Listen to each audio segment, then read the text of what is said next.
আগামী ফেব্রুয়ারিতে নির্বাচন হবে কিনা তা নিয়ে অনেকের সন্দেহ আছে, আমারও আছে। এর মধ্যে নাসিরউদ্দিন পাটোয়ারি তো ঘোষণায় দিয়েছে যে ফেব্রুয়ারিতে নির্বাচন হবেই না। তবে আমি সবাইকে ফেব্রুয়ারিতে নির্বাচনের টার্গেট নিয়ে প্রস্তুতি নিতে বলি। এরা না বললে আবার বিএনপিওয়ালারা বলবে আমি নির্বাচন পিছাইতে চাই। তবে এই নির্বাচনে কি হবে তা নিয়ে আমি এক সপ্তাহ আগে বলছিলাম যে এই নির্বাচনে খেলা হবে, অপ্রত্যাশিত ফলাফল হবে।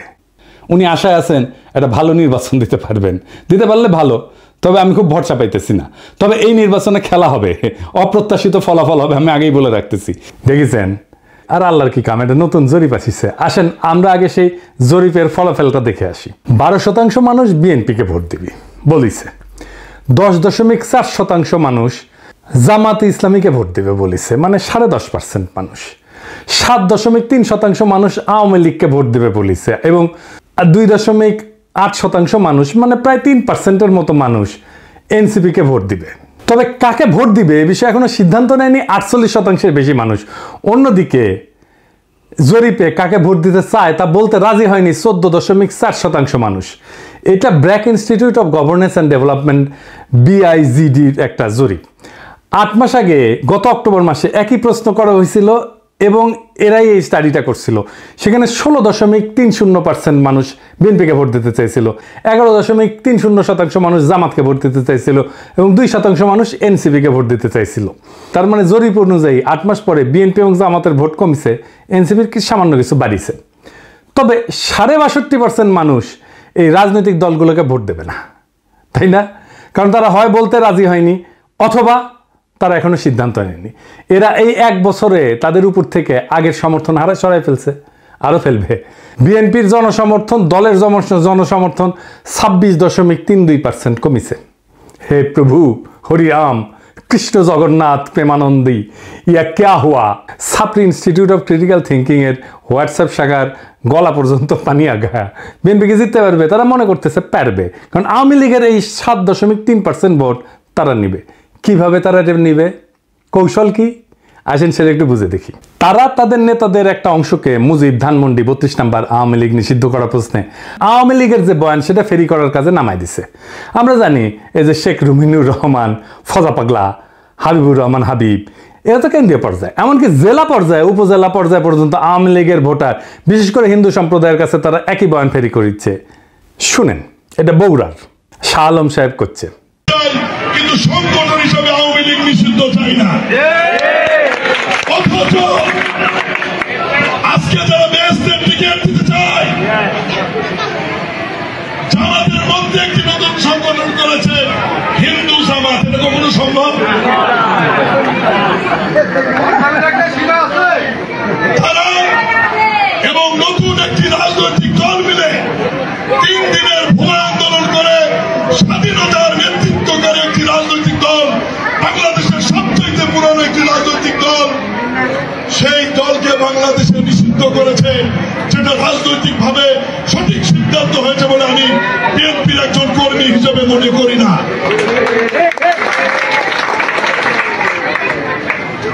এই বাংলাদেশের ইতিহাস লিখতে গেলে মহান স্বাধীনতার ঘোষক শহীদ রাষ্ট্রপতি জিয়াউর রহমানের নাম লিখতে হবে।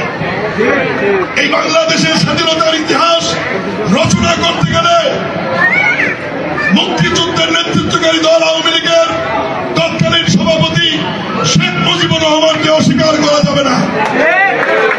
এই 2 নেতাকে অস্বীকার করে নতুন বাংলাদেশ বিনির্মাণের কথা বলে তো তাতে হয়তো এই 7%-এর 4-5% ভোট পাইতেও পারে, কিন্তু এটা পাইতে গিয়া আরো 8-10% নিজস্ব ভোট সে হারাবে।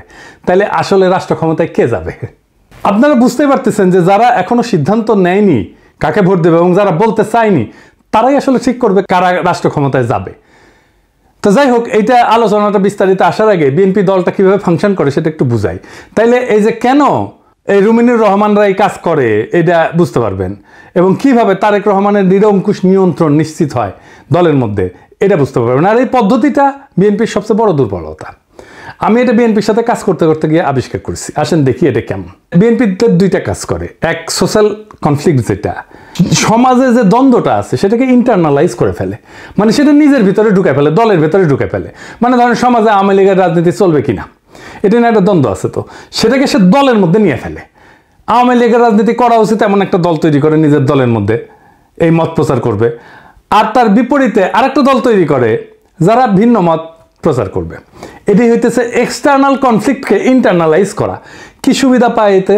সে মনে করে যে এক্সটার্নাল যে কনফ্লিক্ট এটা তো ম্যানেজ করা ডিফিকাল্ট, এক্সটার্নাল কনফ্লিক্টকে আমি যদি ইন্টারনাল করে ফেলি সেটাকে আমি কন্ট্রোল করতে পারবো ইজিলি, কারণ আমি তো নেতা, আমার কথা দুই পক্ষই শুনবে। তো আমি এই আলোচনাটা দলের মধ্যে থেকে করব এবং আমি এটাকে নিয়ন্ত্রণ করব। বুঝতে পারছেন? মানে সমাজের যে বিতর্ক সেটা আমি নিজের দলের ভেতরের একটা ইন্টারনাল বিতর্ক করে ফেলবো। দলের ভেতরে যদি আমি ইন্টারনাল, সমাজ তো আমার কথা শুনে না, তো দলের ভেতরে যদি আমি ইন্টারনাল কনফ্লিক্টটা নিয়ে আসি তাহলে দলের লোক সবগুলো আমার কথা শুনতে বাধ্য হবে। আর একটা বিষয় হইতেছে যে এরা একজনকে আরেকজনের পিছিয়ে লাগিয়ে দেয়। এই যে কনফ্লিক্টটা দলের ভেতরে নাই সেটা তৈরি করে। আমাকে এই যে ওয়াহিদুজ্জামান অ্যাপোলো একদিন বলে ফোন মেরা যে বিএনপির অনেক লোক বলে যে আপনি রয়ের এজেন্ট। হ্যাঁ, তার মানে কি বুঝেছেন? তো তার মানে এটাই যে শুনে হয় আমি বিব্রত হব বা সংকুচিত হব বা ভয় পাবো এবং আমি একটা আশ্রয় খুঁজবো, আমাকে এমন একটা মহাশক্তির কাছে পাঠাবে যে আমাকে আশ্রয় দেবে অথবা সেই আশ্রয় দেবে। তার মানে বুঝেছেন তো? বা সেই বলবে আরে ব্যাপার না, আমি দেখতেছি, আমার উপরে ছেড়ে দেন। হ্যাঁ, তো সে তার দলের লোকদের উপর আনুগত্যটা কেনে, তারা এটা চাপে ফেলা, ভয় দেখায়, আনুগত্য আদায় করে। এটা বিএনপির কৌশল। যাই হোক, এই যে এক্সটার্নাল কনফ্লিক্টটাকে ইন্টারনালাইজ করে ফেলা, এটা তার নির্বাচনে আওয়ামী লীগের ভোট টানার একটা কৌশল। তো যাই হোক, এখন এই যে নির্বাচনী জরিপ, এটার প্র্যাকটিক্যাল ফলাফলটা প্রথম ফল হইতেছে বিএনপি আগামী সরকার গঠন করতে পারছে কিনা এটা বিরাট সন্দেহের মধ্যে পড়ে গেল। ধরেন এনসিপি আর জামাত ঐক্য হইল, ওইদিকে বিএনপি নিজের ভোটের সাথে আওয়ামী লীগের ভোট আর জাপার ভোট মিলে একটা হাড্ডাহাড্ডি লড়াই হইল। তাও কি বিএনপি বা এনসিপি জামাত ক্ষমতা আসতে পারতেছে? না, পারতেছে না। কারণ 62.5% মানুষ জামাত, বিএনপি, এনসিপি কাউরে এই 62.5%-এর ভয়েস হয়ে উঠতে পারবে যারা, তারাই আগামী সরকার তৈরি করবে। তাইলে কিভাবে এটা গড়ে উঠবে? বাংলাদেশ একটা রাজনৈতিক ফ্রন্ট গড়ে উঠবে। প্রকৃতি শূন্যতা পছন্দ করে না। এই 62% মানুষের একটা ফ্রন্ট গড়ে উঠবে। এই মানুষকে ভয়েস দিতে হবে। এই ফ্রন্ট দেশের নির্বাচনে জিতে আসবে। কিভাবে? ধরেন কয়েকটা ব্রড ইস্যুতে যদি একটা ঐক্য হয়। 1 নাম্বার, বাংলাদেশে ভারতীয় আধিপত্যবাদের অবসান হবে। 2 নাম্বার, স্বাধীনতা, সার্বভৌমত্ব, জাতীয় মর্যাদা এবং আঞ্চলিক অখণ্ডতা অক্ষুণ্ণ রাখতে হবে। 3 নাম্বার, আওয়ামী ফ্যাসিবাদের চিরস্থায়ী অবসান ঘটাইতে হবে। 4 নাম্বার, একটা ইনসাফ ও সাম্যের বাংলাদেশ বানাইতে হবে। তো এই ইস্যু নিয়ে যদি ফ্রন্ট হয় তাহলে এই 62.5% সেই ফ্রন্টের সাপোর্টার হয়ে যাবে। এন্ড কইতে পারেন এমন কোন ফিগার আছে যে এই ফ্রন্টের নেতৃত্ব দিতে পারবে? আছে, অনেকেই আছে। আমি আজ একজনের নাম বলবো, মাহমুদুর রহমান। উনি এই ফ্রন্টের নেতৃত্ব যদি দেন সবাই ওনার পাশে এসে দাঁড়াবে। ইলিয়াস কনক, পিনাকির কথা বাদই দেন, এরা মাহমুদ ভাই আওয়াজ দিলে ঝাঁপে পড়বি। এর বাইরে হেফাজত, ইনকিলাব মঞ্চ, আপ বাংলাদেশ, এবি পার্টি, ইসলামী শাসনতন্ত্র আন্দোলন, এরা সবাই এসে দাঁড়াবে। এটাই হয়ে উঠবে রাজনীতির মেইন স্ট্রিম। এনসিপি আর জামাতের কোনো অপশন থাকবে না এই ফ্রন্টে জয়েন না কইরা। বিএনপিও আসতে পারে এই ফ্রন্টে, স্বাগত জানাই আমরা। এই ইস্যুতে ঐক্য হইলে ওয়াই নট, কিন্তু সিট যা দেব মাইনা নিতে হবে। এই ফ্রন্ট মানে বিএনপির বিরুদ্ধে যাওয়া না, কিন্তু বিএনপির বিরোধিতা করাও না, বরং অ্যান্টি ফ্যাসিস্ট, অ্যান্টি ইন্ডিয়া সমস্ত শক্তিকে একটা কমন গ্রাউন্ডে নিয়ে আসা। আমি তো চাই বিএনপির আলতাফ হোসেন চৌধুরী ভাই উনি জিতে আসেন, ইয়াংদের মধ্যে শহীদুদ্দিন চৌধুরী এনে জিতে আসুক, আমি এটা চাই। কিন্তু রুমিন ফারহানা হারুক, হাবিবুর রহমান হাবিব হারুক, ফজা পাগলা হারুক।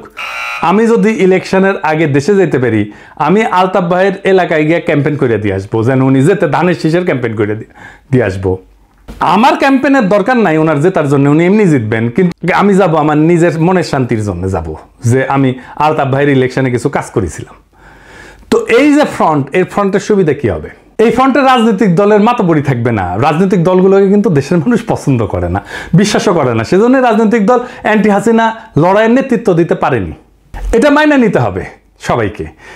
এই ফ্রন্ট 2024-এর বিপ্লব যারা করছে সেই রকম একটা জনগণের ফ্রন্ট হইয়া উঠবে। রাজনৈতিক দল যা খুশি তাই করতে পারবে না। এনসিপির বালখিল্যতা, জামাতের রাজনৈতিক ভুল, অন্য ছোট দলের ন্যাশনাল ইম্প্যাক্ট তৈরি করার অক্ষমতা সব দূর হয়ে যাবে। এক নতুন আশায় দেশবাসী বুক বাঁধবে, সারা দেশে এক নতুন আশার সঞ্চার হবে। আমরা কলা গাছ যদি দাঁড় করাই দিই, বেশিরভাগ আসনে তারা জিতে আসবে। আমরা বিএনপির ট্রু ন্যাশনালিস্ট নেতাদের আসনে কোনো প্রার্থী দেব না। আমাদের মার্কা হবে বাম্বু, বাম্বুর দাবরা নিতে দেশকে আবার সঠিক রাস্তায় নিয়ে আসবো। এই 62% থেকে বাংলাদেশের আগামীর রাজনীতি উত্থিত হবে। এখন প্রশ্ন হচ্ছে, মাহমুদ ভাই কি রাজনীতিতে এইভাবে আসতে রাজি হবেন? না, হবেন না। ওনারা যারা চেনেন তারা জানেন উনি হবেন না। এই ভিডিও দেখার পরে উনি আমার ফোন দিয়ে ঝাড়ি দিবেন, বলবেন এসব কি পাগলামি শুরু করিস, আমি আমার দেশ নিয়ে আসছি, আমার বয়স হয়েছে। তো যাই হোক, উনি যাই বলুক, সক্রেটিস বলছিলেন সেই নেতাই শ্রেষ্ঠ নেতা যে অনিচ্ছুক নেতা। মাহমুদ ভাই অনিচ্ছুক নেতা, তাই উনার বাংলাদেশের সেরা নেতা হওয়া সম্ভব। এইটারে বলে সিনাটাস আর্কিটাইপ। কঠিন লাগিচ্ছে হ্যাঁ কথাটা শুনে, টার্মটা শুনে, কিন্তু এটা খুব মজার ইতিহাস হচ্ছে, আসেন শুনি। উনার নাম ছিল লুসিয়াস কুইন্টিয়াস সিনসিনাটাস। 458 খ্রিস্টপূর্বাব্দে একজন রোমান সম্রাট ছিলেন তিনি। এই গল্পটা শুরু হয় একটা গভীর সংকট দিয়ে। রোমান সেনাবাহিনী কনসাল মিনুসিয়াসের অধীনে প্রতিবেশী উপজাতি ইকুইদের দ্বারা অবরুদ্ধ হয়ে পড়ে এবং ধ্বংসের মুখোমুখি হয়। রোম শহর আতঙ্কিত হইয়া যায়। এই চরম মুহূর্তে সিনেট মরিয়া হইয়া, উনি প্রাক্তন সেনাপতি ছিলেন সিনসিনাটাস, ওনাকে সম্রাট হিসাবে নিয়োগের পক্ষে ভোট দেয়। উনি তখন অবসর জীবনযাপন করেছিলেন এবং কৃষিকাজ করেছিলেন। সিনেটের একটা প্রতিনিধি দল তার ছোট খামারে পৌঁছায়, সেখানে তাকে তার জমিতে লাঙল চাষ করতেছে দেখে। দেশের ডাকে সাড়া দিয়ে সিনসিনাটাস একটা নতুন সেনাবাহিনী গঠন করে এবং অসাধারণ সামরিক অভিযানে একদিনের মধ্যে ইকুইদেরকে পরাজিত কইরা অবরুদ্ধ রোমান বাহিনীকে উদ্ধার করে রোম শহরকে রক্ষা করে। 6 মাসের জন্য ওনাকে সম্রাট বানানো হয়েছিল, কিন্তু 15 দিন বা 16 দিন পরে উনি ক্ষমতা চাইরা আবার চলে যান, ওনার ক্ষেতের মাঠে চলে যান কৃষিকাজ করতে। জর্জ ওয়াশিংটনের হিস্ট্রিও কিন্তু এইরকম। উনিও কৃষিকাজ করতে চলে গেছিলেন, ওনাকে ধৈর্য এনে প্রেসিডেন্ট বানানো হয়েছে। জিন্না 1930 সালে হতাশ হয়ে কংগ্রেস রাজনীতি ছেড়ে দিয়ে লন্ডনে যে ওকালতি প্র্যাকটিস করেছিলেন, প্রচুর ভালো প্র্যাকটিস করেছিলেন, কিন্তু খুব প্রসার হয়েছিল, জমজমাট প্র্যাকটিস, বিলাসবহুল জীবন ছিল। ওনারা ধৈর্য এনে মুসলিম লীগের নেতা বানানো হয়েছে, আর ভারতবর্ষের ইতিহাস বদলাই গেছে। আজ আমাদের হাসান সৈয়দ সোহরাওয়ার্দী, তারও কিন্তু এরকম কাহিনী আছে। ওনার বোন বেগম শায়েস্তা ইকরামুল্লাহ সোহরাওয়ার্দীর লেখা জীবনীতে আছে। 1933 সালে সোহরাওয়ার্দী সিদ্ধান্ত নিল আর রাজনীতি করবেন না। ট্রেনে করে ভাইয়ের সাথে বোম্বে থেকে কলকাতা ফিরতেছিলেন। প্রোগ্রাম ছিল স্টেশনে নেমে বাসায় ফিরে রেস্ট নেবেন এবং ঘর সংসার করবেন। তো ওনার বড় ভাই ওনাকে ট্রেনে প্রতিজ্ঞা করেছে আর কখনো রাজনীতি করবা না। উনিও বলছেন আর করবো না ভাই।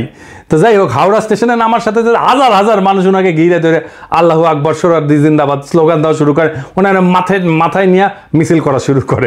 কাম শেষ, উনি রাজনীতিতে স্থায়ী হয়ে যান। ইতিহাস বদলে যায়। আমার উপরে ছাইরা দেন, দেশের মানুষ যদি তৈরি থাকে তাহলে মাহমুদ ভাই আসবেন এই দায়িত্ব পালন করতে। আর কারা থাকবেন না আমার কইলাম না, কইলে এখনই লাভ দিয়ে উঠবেন। আমি বলছিলাম অপ্রত্যাশিত ঘটনা ঘটবে, সেই ঘটনার জন্য তৈরি হন, আমরা ইতিহাস সৃষ্টি করব অচিরেই। বাংলাদেশের রাজনীতি এখন এক সন্ধিক্ষণে দাঁড়ায় আছে। 62% মানুষের নীরবতা, এটাই আসল শক্তি, এটাই আগামী সিদ্ধান্ত গ্রহণকারী হাত। তারা কারো অন্ধ অনুসারী না, বরং তারা খুঁজতেছে এমন একটা প্ল্যাটফর্ম যেখানে থাকবে আত্মমর্যাদা, সার্বভৌমত্ব, ইনসাফ আর সাম্যের নিশ্চয়তা। ইতিহাসে আমরা বারবার দেখছি, যখন জাতি প্রস্তুত তখন নেতার আগমন অনিবার্য হয়ে যায়। সিনসিনাটাসের মতো, জর্জ ওয়াশিংটনের মতো, জিন্নার মতো, সোহরাওয়ার্দীর মতো। সেই নেতা হয়তো এখনো মাঠে নাই, কিন্তু মুহূর্তে আসলেই ইতিহাসের পাতা থেকে উঠে আসবেন তিনি। আমাদের করণীয় একটাই, নিজেদের প্রস্তুত করা, মানুষের মনে আশার শিখা জ্বালায় রাখা এবং সেই 62% মানুষকে এক কণ্ঠে, এক পতাকার নিচে, এক স্বপ্নে ঐক্যবদ্ধ করা। এটাই হবে বাংলাদেশের নতুন ভোর, নতুন সূর্যোদয়। এটাই হবে সেই মুহূর্ত যখন আমরা ইতিহাসের বইয়ে নিজেদের নাম লিখব, শুধু দর্শক হিসেবে না, বরং সক্রিয় অংশগ্রহণকারী হিসেবে। গালাগালি ছাড়াও মাঝে মাঝে বিএনপির লোকেরা ইন্টারেস্টিং কমেন্ট করে আমার প্রোফাইলে। আজকে ইন্টারেস্টিং কমেন্ট করেছে, এটা হইতেছে এটা একটু ভুলভাল আছে বানান টানানে, যাই হোক পড়ি আর কি। সে কইতেছে বিএনপির বেশিরভাগ ভোট গ্রাম অঞ্চলে, যারা টক শো তেমন দেখে না, দেখলেও আপনি যেভাবে এক্সপ্লেন করেন সেভাবে চিন্তা করে না। তারা জানে দুইটা পক্ষ, BNP and Awami League. Vote হয় বিএনপি অথবা আওয়ামী লীগ, এর বাইরে কোনো অপশন এখনো পর্যন্ত তাদের কাছে এখনো নাই। কর্মীদের মনোবল চাঙ্গা করার জন্য অনেক কিছু বলতে হয় দলগুলোকে, এগুলা নির্বাচনও করে দীর্ঘদিন ধরে, কিন্তু নির্বাচনটা ঠিক কিভাবে হয়, কেমনে জয় পরাজয় নির্ধারিত হয় তা নিয়ে জানা বুঝার অভাব যে এই দলগুলোর মধ্যে আছে, তাই মন্তব্য থেকে স্পষ্ট। তবে আজকের এপিসোড সকল রাজনৈতিক দলের জন্য একটা আই ওপেনার হবে, চক্ষু খুলে যাবে, চক্ষু মুইদা ঘুমায় ওরা। আজ এমন কিছু জানবেন যা এই রাজনৈতিক দলগুলো পুরা হিসাব নিকাশ পাল্টাই দিতে পারে। আমি এই কাজটা হাসিনা পর থেকে করতেছি, আজ যা দেখাবো তা হইতেছে স্যাম্পল। ভাইবেন না আমি নির্বাচন নিয়ে সকল গুড় তত্ত্ব কইয়া দিতেছি, আজকে খুবই সামান্য কব, নির্বাচনে আসল খেলা পরে শুরু হবে, টের পাইবেন।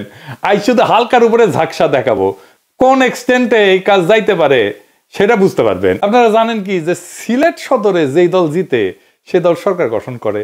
সবাই কইতো সিলেট 1 আসনে জাদুর প্রদীপ আছে, এই জন্য রাজনৈতিক দলগুলো সিলেট 1 আসন থেকে নির্বাচনী প্রচার শুরু করে। কথাটা অবশ্য পুরাপুরি সত্য না, কারণ 1986 সালে এইখানে হুমায়ুন রশিদ চৌধুরী জিতেছিল স্বতন্ত্র প্রার্থী হিসাবে। স্বতন্ত্র প্রার্থী তো সরকার গঠন করে না। যাই হোক, তবে বাংলাদেশের মাত্র কয়েকটা আসন, মাত্র কয়েকটা 85টা আসন, এই আসনে আপনি সংখ্যাগরিষ্ঠতা পাইলে আপনি সরকার গঠন করতে পারবেন, গ্যারান্টেড। এই 85টা আসনে সংখ্যাগরিষ্ঠতা পাইলে আপনি সারা দেশে পাইবেন সংখ্যাগরিষ্ঠতা। সে আসনগুলা কোনগুলা, এটাই হইতেছে আজকের স্যাম্পল। তবে আমি বুঝাই দেব যে কেনই বা বলতেছি এই 85টা আসনগুলোতে সংখ্যাগরিষ্ঠতা পাইলে সরকার গঠন করতে পারবেন। এই আসনগুলো কোনগুলা আসেন সেটা এবার দেখি। বাংলাদেশের শহর আর নগরের সিটগুলা এই 85টা আসন। তাহলে নগরের সিটগুলো কিভাবে আইডেন্টিফাই করবেন? সিটি কর্পোরেশন আছে যেই সিটে, পৌরসভা আছে যেই সিটে, এছাড়া সংসদীয় আসনগুলোর একটা ছোট অংশ আছে যা মিশ্র প্রকৃতির, যেখানে শহর এবং গ্রাম উভয় এলাকারই ভোটার অন্তর্ভুক্ত থাকে। এদেরও নাগরিক ভোটারদের মতো ক্যারেক্টার থাকে, শহর বা নগরের আসনগুলোর মতো এগুলো আচরণ করে। এই মিশ্র আসনগুলোকে যুক্ত করলে আমরা বাংলাদেশের নগরায়নের একটা পূর্ণ চিত্র কিন্তু পাবো। আমি 3টা ভাগের তালিকাটা উপস্থাপন করতেছি। 1 নাম্বার, এটা পাশে লিখে দেন, পূর্ণাঙ্গ নগর আসন, যেগুলো মূলত সিটি কর্পোরেশন এলাকা নিয়ে গঠিত। 2 নাম্বার, পৌরসভা কেন্দ্রিক আসন, যেগুলো মূলত জেলা শহরের পৌরসভা নিয়ে গঠিত। 3 নাম্বার, মিশ্র প্রকৃতির আসন, যেখানে উল্লেখযোগ্য শহর বা পৌর এলাকা থাকলেও একটা বড় অংশ গ্রাম নিয়ে গঠিত। তাইলে আমরা আসনগুলো এবার একটু বুঝে দেখি কোনটা কোনটা। 1 নাম্বার, পূর্ণাঙ্গ নগর আসন, যেগুলো সিটি কর্পোরেশন ভিত্তিক। এই আসনগুলো প্রায় সম্পূর্ণভাবে সিটি কর্পোরেশন এলাকার মধ্যে অবস্থিত। ঢাকা বিভাগে যেমন ধরেন ঢাকা 4, ঢাকা 5, ঢাকা 6, ঢাকা 7, ঢাকা 8, ঢাকা 9, ঢাকা 10, ঢাকা 11, ঢাকা 12, ঢাকা 13, ঢাকা 14, ঢাকা 15, ঢাকা 16, ঢাকা 17, ঢাকা 18, গাজীপুর 2, নারায়ণগঞ্জ 5। এইগুলো হইতেছে ঢাকা বিভাগের সিটি কর্পোরেশনের আসন। চট্টগ্রাম বিভাগ, চট্টগ্রাম 9, চট্টগ্রাম 10 এবং চট্টগ্রাম 11। রাজশাহী বিভাগ, রাজশাহী 2, খুলনা বিভাগ, খুলনা 2, সিলেট বিভাগ, সিলেট 1, বরিশাল বিভাগ, বরিশাল 5, রংপুর বিভাগ, রংপুর 3, ময়মনসিংহ বিভাগ, ময়মনসিংহ 4। মোট পূর্ণাঙ্গ নগর আসন যা সিটি কর্পোরেশন এলাকা, এটা 26টা। এরপরে আসেন পৌরসভা কেন্দ্রিক আসন, এটা মূলত জেলা শহর ভিত্তিক। এই আসনগুলোর কেন্দ্রবিন্দু হইল সংশ্লিষ্ট জেলা শহরের পৌরসভা। ঢাকা বিভাগে যেমন নরসিংদী 1, টাঙ্গাইল 5, কিশোরগঞ্জ 1, মানিকগঞ্জ 3, মুন্সিগঞ্জ 3, রাজবাড়ী 1, মাদারীপুর 2, শরীয়তপুর 1, ফরিদপুর 3। চট্টগ্রাম বিভাগে কুমিল্লা 6, ব্রাহ্মণবাড়িয়া 3, চাঁদপুর 3, নোয়াখালী 4, ফেনী 2, লক্ষ্মীপুর 3, কক্সবাজার 3। রাজশাহী বিভাগ বগুড়া 6, পাবনা 5, সিরাজগঞ্জ 2, নওগাঁ 5, নাটোর 2, চাঁপাইনবাবগঞ্জ 3, জয়পুরহাট 1। খুলনা বিভাগ যশোর 3, সাতক্ষীরা 2, বাগেরহাট 2, কুষ্টিয়া 3, ঝিনাইদহ 2, চুয়াডাঙ্গা 1, মেহেরপুর 1, নড়াইল 1, মাগুরা 1। সিলেট বিভাগ সুনামগঞ্জ 3, মৌলভীবাজার 3, হবিগঞ্জ 3। বরিশাল বিভাগ পটুয়াখালী 1, ভোলা 1, পিরোজপুর 1, ঝালকাঠি 2, বরগুনা 1। রংপুর বিভাগ দিনাজপুর 3, গাইবান্ধা 2, কুড়িগ্রাম 1, নীলফামারী 2, লালমনিরহাট 3, পঞ্চগড় 1, ঠাকুরগাঁ 1। ময়মনসিংহ বিভাগ জামালপুর 5, শেরপুর 1, নেত্রকোনা 2। মোট পৌরসভা কেন্দ্রিক আসন 50টা। মিশ্র প্রকৃতির আসন, এটা খুব বেশি না, শহর এবং গ্রামের সমন্বয়। এই আসনগুলোতে গুরুত্বপূর্ণ পৌরসভা বা শহর এলাকা থাকলেও একটা বড় অংশ থাকে গ্রামীণ এলাকা নিয়ে গঠিত। ঢাকা বিভাগে যেমন ধরেন গাজীপুর 1 যেটা, এটা কালিয়াকৈর পৌরসভা এবং গ্রামীণ এলাকা নিয়ে গঠিত। গাজীপুর 3, এটা শ্রীপুর পৌরসভা এবং গ্রামীণ এলাকা নিয়ে গঠিত। নরসিংদী 2 আসনটা পলাশ পৌরসভা এবং গ্রামীণ এলাকা নিয়ে গঠিত। নারায়ণগঞ্জ 4 আসনটা সিদ্ধিরগঞ্জ এবং ফতুল্লা নিয়ে গঠিত। চট্টগ্রাম বিভাগে চট্টগ্রাম 8, এটা বোয়ালখালী পৌরসভা এবং সিটি কর্পোরেশনের আংশিক নিয়ে গঠিত। রাঙামাটি, খাগড়াছড়ি আর বান্দরবান, এই 3টা পার্বত্য জেলার আসনগুলা সদর পৌরসভা থাকলেও এলাকা গ্রামীণ এবং পাহাড়ি। খুলনা বিভাগে খুলনা 3, এটা খালিশপুর শিল্পাঞ্চল এবং দিঘালিয়া উপজেলার অংশ নিয়ে গঠিত। মোট মিশ্র প্রকৃতির আসন হইতেছে 9টা। সব মিলায় নগর, পৌর এবং মিশ্র আসন মিলায় মোট আসন 85টা। তো আসেন এগুলো দেখি, এই আসনগুলোর নির্বাচনের ফলাফল কি ছিল আর এই ফলাফলটা সরকার গঠনে ভূমিকা রাখছিল কিনা। এইটা বাংলাদেশের রাজনৈতিক ইতিহাস বিশ্লেষণের জন্য গুরুত্বপূর্ণ। এই বিশ্লেষণটা বাংলাদেশের রাজনৈতিক গতি প্রকৃতি বোঝার জন্য খুবই গুরুত্বপূর্ণ। নগর বা নাগরিক ভোটের প্রবণতা আসলেই সরকার গঠনে মূল ভূমিকা রাখে কিনা তা আমরা 1991 থেকে 2008 সালের নির্বাচনের ফলাফল বিশ্লেষণ করে দেখব এবং নগর কেন্দ্রিক আসনগুলোর ফলাফল বিশ্লেষণ করে একটা চূড়ান্ত সিদ্ধান্তে আসব। প্রথমে আসেন 1991 সাল, পঞ্চম সংসদ নির্বাচন। 1991 সালের নির্বাচনে বিএনপি একটা বিস্ময়কর জয় পেয়ে সরকার গঠন করে। যদিও তারা একক সংখ্যাগরিষ্ঠতা পায়নি, কিন্তু জামাত ইসলামী সমর্থনে সরকার গঠন করতে সমর্থ হয়। বিএনপি এই যে 85টা আসন, এই আসনগুলোর মধ্যে প্রায় 45 থেকে 50টা আসনে জয়লাভ করে। বিশেষ করে ঢাকা এবং চট্টগ্রামের আসনগুলোতে তারা ভালো ফলাফল করে। আওয়ামী লীগ প্রায় 30 থেকে 35টা আসনে জয়ী হয়। সারা দেশের ফলাফল বিএনপি 140টা আসন, আওয়ামী লীগ 88টা আসন। তার মানে 1991 সালে দেখা যাচ্ছে যে দল নগর এবং পৌরসভা কেন্দ্রিক আসনে আগাইছিল বিএনপি, তারাই সরকার গঠন করছে। এরপরে আসেন 1996 সালের নির্বাচন। এই নির্বাচনে আওয়ামী লীগ দীর্ঘ 21 বছর পর ক্ষমতায় ফিরে আসে। এটা ছিল একটা অত্যন্ত প্রতিদ্বন্দ্বিতাপূর্ণ নির্বাচন। এই নির্বাচনের আগে একটা মেলা গ্যাঞ্জাম হয়েছিল, না জেনারেল নাসিম কু করতে চাইছিল। যাই হোক, ওই প্রসঙ্গে আর না আসি। তো আওয়ামী লীগ এই আসনগুলোর মধ্যে প্রায় 50 থেকে 55টা আসনে জয়লাভ করে। এই নগরের আসনগুলোতে ঢাকা মহানগর সহ অনেক জেলা শহরে আওয়ামী লীগ ভালো ফল করে। বিএনপি প্রায় 25 থেকে 30টা আসনে জয়লাভ করে। সারা দেশের ফলাফল হইতেছে আওয়ামী লীগ 146টা আসন, বিএনপি 116টা আসন পায়। 1996 সালেও একই প্রবণতা দেখা যায়। যেই দল নগর পৌরসভা কেন্দ্রিক আসনে সুস্পষ্টভাবে আগাইছিল যেমন আওয়ামী লীগ, তারাই সরকার গঠন করতে সক্ষম হয়। এবার আসেন 2001 থেকে 2008 সালের নির্বাচনের ফলাফল দেখি। 2001-এর অষ্টম জাতীয় সংসদ নির্বাচন, বিএনপি জামাত জোট 85টার মধ্যে 73টা আসন পায়। 2008-এর নবম জাতীয় সংসদ নির্বাচনে আওয়ামী লীগ মহাজোট 85টার মধ্যে 77টা আসন পায়। 2001-এর অষ্টম জাতীয় সংসদ নির্বাচনে বিএনপি জামাত নেতৃত্বাধীন 4 দলীয় জোট ভূমিধ্বস জয় পায়। নগর পৌরসভা কেন্দ্রিক আসনগুলোতে তাদের ব্যাপক আধিপত্য দেখা যায়। এই যে পূর্ণাঙ্গ নগর আসন, সিটি কর্পোরেশন 26টার মধ্যে বিএনপি জামাত পায় 24টা আসন। বিশেষ করে ঢাকা, চট্টগ্রাম, রাজশাহী, খুলনা মহানগরে প্রায় সব কয়টা আসনই তারা পায়। আওয়ামী লীগ মাত্র কয়েকটা আসনে জয় হইতে পারে। পৌরসভা কেন্দ্রিক আসনগুলো 50টার মধ্যে বিএনপি জামাত প্রায় 42টা আসন পায়। দেশে প্রায় সকল জেলা শহরের আসনে তাদের প্রার্থীরা জয়লাভ করে। আওয়ামী লীগ প্রায় 8টা আসনে জয় হয়। মিশ্র প্রকৃতির আসন 9টার মধ্যে বিএনপি জামাত জোট পায় 7টা আসন, আর আওয়ামী লীগ প্রায় মাত্র 2টা। তার মানে নগর, আধানগর এলাকার ভোটাররা মূলত জামাত বিএনপি জোটকেই সমর্থন দিয়েছিল 2001 সালের নির্বাচনে। এটা ছিল আওয়ামী লীগের জন্য একটা বড় বিপর্যয়। 2008 সালের নির্বাচন, নবম জাতীয় সংসদ নির্বাচন। আমরা জানি এই নির্বাচনে আওয়ামী লীগ নেতৃত্বাধীন মহাজোট বিপুল সংখ্যাগরিষ্ঠতা অর্জন করে, যা 2001 সালের ফলাফলের সম্পূর্ণ বিপরীত চিত্র। পূর্ণাঙ্গ নগর আসন, সিটি কর্পোরেশন আসনে 26টার মধ্যে আওয়ামী লীগ সব কয়টা আসনে জয়লাভ করে, সব, একটাও বাদ ছিল না। ঢাকা, চট্টগ্রাম সহ সকল সিটি কর্পোরেশন আসলে মহাজোটের প্রার্থীরা বিপুল ভোটে জয়ী হয়। বিএনপি জামাত জোট কোনো আসনই পায়নি। পৌরসভা কেন্দ্রিক আসন 50টার মধ্যে আওয়ামী লীগ মহাজোট 45টা আসনে জয়ী হয়। বিএনপি জামাত মাত্র 5টা আসনের মতো পায়। মিশ্র প্রকৃতির আসন 9টার মধ্যে আওয়ামী লীগ 6টা আসন পায়, আর বিএনপি জামাত পায় 3টা আসন। এই নির্বাচনে নগর পৌর এলাকার ভোটাররা পুরোপুরি আওয়ামী লীগ নেতৃত্বাধীন মহাজোটের দিকে ঝুঁকে পড়ে। বিএনপি জামাত জোটের ভরাডুবি হয়, বিশেষ করে শহরাঞ্চলে তারা প্রায় নিশ্চিহ্ন হয়ে যায়।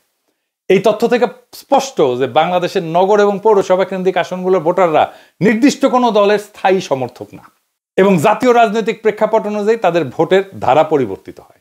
তো এই 4টা নির্বাচনের আলোকে ফলাফল বিশ্লেষণ করলে একটা সুস্পষ্ট প্যাটার্ন বা ধারা লক্ষ্য করা যায়। এটির শেষে পাশে একটা টেবিল করেন নির্বাচনের বছর, নগর আসনে বিজয়ী, সরকার গঠনকারী দল এবং নগর আসনের ভূমিকা। 1991 নগর আসনে বিজয়ী বিএনপি, সরকার গঠনকারী দল বিএনপি। নগর আসনের ভূমিকা কি? নির্ণায়ক ভূমিকা। 1996 নগর আসনে বিজয়ী আওয়ামী লীগ, সরকার গঠন আওয়ামী লীগ। নগর আসনগুলোর ভূমিকা নির্ণায়ক। 2001 নগর আসনে বিজয়ী বিএনপি জামাত, সরকার গঠন করে বিএনপি জামাত, নগর আসনের ভূমিকা নির্ণায়ক। 2008 নগর আসনে বিজয়ী আওয়ামী লীগ, সরকার গঠন করে আওয়ামী লীগ মহাজোট, এবং নগরের আসনগুলোর ভূমিকা নির্ণায়ক। এই 4টা অবাধ এবং প্রতিদ্বন্দ্বিতাপূর্ণ নির্বাচনের ফলাফল বিশ্লেষণ করে এটা সুস্পষ্টভাবে প্রতীয়মান হয় যে দল বা জোট বাংলাদেশের নগর বা পৌরসভা কেন্দ্রিক আসনগুলোতে আগায় থাকে, তারাই সরকার গঠন করে। এরাই মূলত সুইং ভোটার। এই আসনগুলো কোনো দলের একচেটিয়া না। এর কারণ কি হইতে পারে? এর কয়েকটা সম্ভাব্য কারণ হইতে পারে। এক নম্বর হইতেছে জাতীয় ইস্যুতে সংবেদনশীলতা। শহরের ভোটাররা জাতীয় পর্যায়ের রাজনৈতিক অর্থনৈতিক ইস্যুতে বেশি সচেতন এবং সংবেদনশীল হন। তাদের ভোট জাতীয় প্রবণতার একটা শক্তিশালী নির্দেশক হিসেবে কাজ করে। 2 নম্বর মিডিয়ার প্রভাব, গণমাধ্যম সামাজিক যোগাযোগ মাধ্যমের প্রভাব শহরাঞ্চলে বেশি, যা জনমত গঠনে গুরুত্বপূর্ণ ভূমিকা রাখে। 3 নম্বর হচ্ছে সুইং ভোটার, গ্রামীণ এলাকার চেয়ে শহরাঞ্চলে সুইং ভোটার বা দোদুল্যমান ভোটারের সংখ্যা বেশি। এই ভোটারেরা নির্দিষ্ট কোনো দলের প্রতি অনুগত না থেকে পরিস্থিতি অনুযায়ী ভোট দেন, যা নির্বাচনের ফলাফল নির্ধারণে ভূমিকা রাখে। আরেকটা বিষয় হইতেছে যে এই শহরে যারা থাকে তাদের সাথে গ্রামের একটা যোগাযোগ থাকে, তারা গ্রামে যায় আসে, গ্রামের ছাত্ররা শহরে আসে পড়াশোনা করে, তারা গ্রামে যায়, তাদের মতামত রাখে। এইভাবেই গ্রামের উপরে শহরের একটা ভূমিকা পড়ে। আরেকটা কারণ হচ্ছে গ্রামীণ ভোটাররা স্থায়ী, কিন্তু নগরের ভোটাররা স্থায়ী না, তাই নগরের ডেমোগ্রাফি প্রতিনিয়ত পরিবর্তিত হয়। যে আসনগুলোতে জিতলে সরকার গঠন সুনিশ্চিত তাকে বলা হয় বেলওয়েদার আসন। সুতরাং নগর পৌরসভা কেন্দ্রিক আসনগুলোতে বাংলাদেশের নির্বাচনের বেলওয়েদার বা নির্ধারক হিসেবে বিবেচনা করা যেতে পারে। তার উপরে আরো কিছু ইস্যু যুক্ত হয়েছে, যেমন ধরেন জেনজি ভোটার হয়েছে এইবার, হাসিনা আমাদের ভোট দিতে দেয় নাই, তাই এবারে ভোটে কোনো রাজনৈতিক দল ন্যূনতম মাত্রায় কারচুপি বা ভোট কেন্দ্র দখল করতে পারবে না, ফুল স্টপ। ভারত ইস্যুতে রাজনৈতিক দলের অবস্থান ভোটের ক্ষেত্রে ভূমিকা রাখবে। এই নির্বাচনে সোশ্যাল মিডিয়া বিরাট ভূমিকা পালন করবে, যাকে বিএনপি শুরুতেই শত্রু বানায় ফেলছে। আর এই নির্বাচনে প্রখর মেধার অল্প কিছু রাজনৈতিক মানুষ যদি নির্বাচনে কোনো দল বা জোটকে বিজয়ী দেখতে চায় আর সেইভাবে তাদের সাহায্য করে বয়ান তৈরি করে দিতে, তাহলে সেই দল বা জোট জিতবে, লিখে রাখতে পারেন। এবারের নির্বাচন ক্ষমতার না, নিয়তির লড়াই। এইবার খেলা শুধু গণনায় হবে না, হবে বুদ্ধি, কৌশল আর সাহসের খেলায়। বিএনপি যদি ভাবে গ্রামেই তাদের ভোট আর সেই ভোট দিয়ে সরকার গঠন হবে, তাহলে তারা ভুল করতেছে। আর যারা শহরের কিছু বক্তৃতার ফেসবুক লাইভ দেয়া জিতবে বলে মনে করতেছে, তারাও বোকা স্বর্গে বাস করতেছে। এইটা বাংলাদেশের রাজনৈতিক ইতিহাস বিশ্লেষণের জন্য গুরুত্বপূর্ণ। এই বিশ্লেষণটা বাংলাদেশের রাজনৈতিক গতি প্রকৃতি বোঝার জন্য খুবই গুরুত্বপূর্ণ। নগর বা নাগরিক ভোটের প্রবণতা আসলেই সরকার গঠনে মূল ভূমিকা রাখে কিনা, তা আমরা 1991 থেকে 2008 সালের নির্বাচনের ফলাফল বিশ্লেষণ করে দেখব এবং নগর কেন্দ্রিক আসনগুলোর ফলাফল বিশ্লেষণ করে একটা চূড়ান্ত সিদ্ধান্তে আসব। প্রথমে আসেন 1991 সাল, পঞ্চম সংসদ নির্বাচন। 1991 সালের নির্বাচনে বিএনপি একটা বিস্ময়কর জয় পেয়ে সরকার গঠন করে। যদিও তারা একক সংখ্যাগরিষ্ঠতা পায়নি, কিন্তু জামাত ইসলামী সমর্থনে সরকার গঠন করতে সমর্থ হয়। বিএনপি এই যে 85টা আসন, এই আসনগুলোর মধ্যে প্রায় 45 থেকে 50টা আসনে জয়লাভ করে। বিশেষ করে ঢাকা এবং চট্টগ্রামের আসনগুলোতে তারা ভালো ফলাফল করে। আওয়ামী লীগ প্রায় 30 থেকে 35টা আসনে জয়ী হয়। সারা দেশের ফলাফল বিএনপি 140টা আসন, আওয়ামী লীগ 88টা আসন। তার মানে 1991 সালে দেখা যাচ্ছে যে দল নগর এবং পৌরসভা কেন্দ্রিক আসনে আগাইছিল বিএনপি, তারাই সরকার গঠন করছে। এরপরে আসেন 1996 সালের নির্বাচন। এই নির্বাচনে আওয়ামী লীগ দীর্ঘ 21 বছর পর ক্ষমতায় ফিরে আসে। এটা ছিল একটা অত্যন্ত প্রতিদ্বন্দ্বিতাপূর্ণ নির্বাচন। এই নির্বাচনের আগে একটা মেলা গ্যাঞ্জাম হয়েছিল, না জেনারেল নাসিম কু করতে চাইছিল। যাই হোক, ওই প্রসঙ্গে আর না আসি। তো আওয়ামী লীগ এই আসনগুলোর মধ্যে প্রায় 50 থেকে 55টা আসনে জয়লাভ করে। এই নগরের আসনগুলোতে ঢাকা মহানগর সহ অনেক জেলা শহরে আওয়ামী লীগ ভালো ফল করে। বিএনপি প্রায় 25 থেকে 30টা আসনে জয়লাভ করে। সারা দেশের ফলাফল হইতেছে আওয়ামী লীগ 146টা আসন, বিএনপি 116টা আসন পায়। 1996 সালেও একই প্রবণতা দেখা যায়। যেই দল নগর পৌরসভা কেন্দ্রিক আসনে সুস্পষ্টভাবে আগাইছিল যেমন আওয়ামী লীগ, তারাই সরকার গঠন করতে সক্ষম হয়। এবার আসেন 2001 থেকে 2008 সালের নির্বাচনের ফলাফল দেখি। 2001-এর অষ্টম জাতীয় সংসদ নির্বাচন, বিএনপি জামাত জোট 85টার মধ্যে 73টা আসন পায়। 2008-এর নবম জাতীয় সংসদ নির্বাচনে আওয়ামী লীগ মহাজোট 85টার মধ্যে 77টা আসন পায়। 2001-এর অষ্টম জাতীয় সংসদ নির্বাচনে বিএনপি জামাত নেতৃত্বাধীন 4 দলীয় জোট ভূমিধ্বস জয় পায়। নগর পৌরসভা কেন্দ্রিক আসনগুলোতে তাদের ব্যাপক আধিপত্য দেখা যায়। এই যে পূর্ণাঙ্গ নগর আসন, সিটি কর্পোরেশন 26টার মধ্যে বিএনপি জামাত পায় 24টা আসন।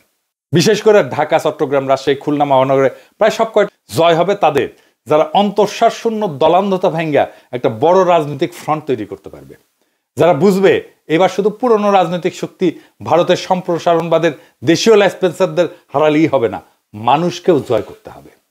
হয়তো এখনো বিএনপি সংখ্যায় খানিকটা আগায়, কিন্তু এই সংখ্যা কিছুই না যদি চিন্তা না থাকে, যদি বয়ান না থাকে, যদি মেধার নেতৃত্ব না থাকে। এই লড়াই শুধু পোস্টার আর মিছিলের না, এই লড়াই বয়ানের, আদর্শের, প্ল্যানের, দখলের। আর যারা শহরের ভোটারদের সোশ্যাল মিডিয়াকে শত্রু মনে করে, তারা বুঝে না নতুন ভোটারদের যুদ্ধ এখন ফোনের স্ক্রিনে শুরু হয় আর মাঠে গিয়ে শেষ হয়। কিন্তু এখনো সময় আছে, যারা পুরনো ব্যবস্থার পতন চায়, নতুন রাষ্ট্র করতে চায়, যারা সত্যিই জিততে চায়, তাদের দলের বাইরের দেশপ্রেমিক শক্তিগুলোকে সাথে নিতে হবে। একটা ঐক্যবদ্ধ ফ্রন্ট গঠন করে মেধার শানিত অস্ত্র নিয়ে মাঠে নামতে হবে। কারণ এইবার জয় হবে তারা যারা ভয় পায় না আর বিশ্বাস করে জনগণের শক্তিতে, যারা প্রখর মেধায় বলিয়ান। ইনকিলাব জিন্দাবাদ।